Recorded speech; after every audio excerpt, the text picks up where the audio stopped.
Now, very special time. Two very special women. I'm sitting down here, two ladies with almost the same name. You'll know the one on my left, Miss Rosemary. Can you get her there, Jim? Can you catch that fine-looking woman there? Rosemary, Hello all the there, way everybody. from Clough. All the way from Clog, Calevi. Just outside Newry. I'm very proud of it. And another little lady called Rose Nee Dwine. Is that right? Yeah, that's right. Now, Rosemary, she is the Young Singer of the Year, aren't you? Young Voice of the Year. Young Voice of Ireland. Young Voice of Ireland. Now, tell me, how do you get to do that?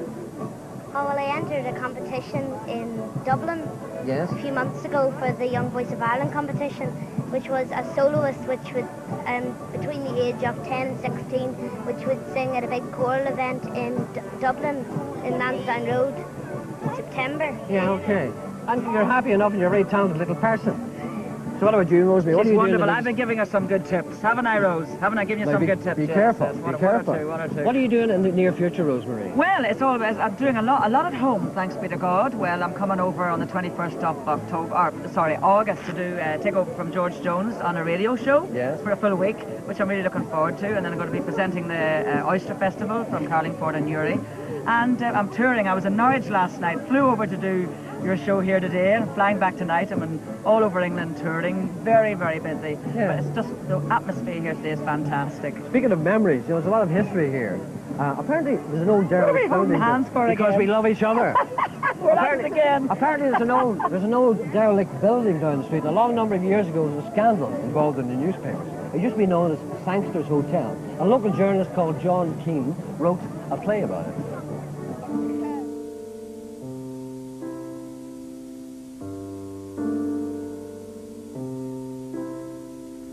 This building used to be Sangster's Hotel, which became famous, notorious during the trial of the 19th century bigamist Major Yelverton.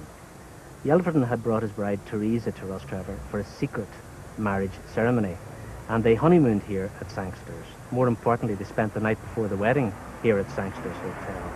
Now, Yelverton was the second son of Lord Avonmore and a member of the nobility. Teresa was the daughter of a middle-class English merchant. When he later abandoned her, he married another woman in Edinburgh who he felt was more in need of his blue blood name because he had got her pregnant as well. Teresa subsequently took him to court for maintenance, and his defence was that his marriage to Teresa had been invalid due to the fact that he was a Protestant and she was a Catholic, and such marriages were still invalid under the remnants of the old penal laws. Now, the night that they spent in Sangster's Hotel proved very important to the outcome of the trial, because Yelverton had claimed that the marriage ceremony was merely a renewal of personal vows, and that Teresa had been his mistress before the marriage ceremony, and that they'd slept together here in Sangster's Hotel. He produced as a witness Biddy Cole, one of the chambermaids, who testified that although she'd made up a spare bed for Teresa in a dressing room, that it hadn't been used, and the presumption was that Teresa had spent the night before the wedding with William Charles Yelverton. Now, the court found on Teresa's behalf. Yelverton lived out the rest of his life in disgrace at the family seat in County Cork, while Teresa travelled the world as a journalist, calling herself Mrs. Yelverton, and subsequently, using her husband's inherited title, she became Viscountess Avonmore. But as to what happened that night in Sangster's Hotel, no one really knows, except perhaps the ghosts which are still said to haunt the building. I lived in this house from I was a child of 5 years old, after it had been converted from a hotel into apartments. I lived here with my family and the next door neighbour for several years. In fact, I lived in the bedroom where it all happened. And the funny thing was, night after night when we were children, we used to be wakened up 12 o'clock, 1 o'clock regularly, every night, to the sound of a gentle young lady's footsteps, tapping up and down, yet there was no one there.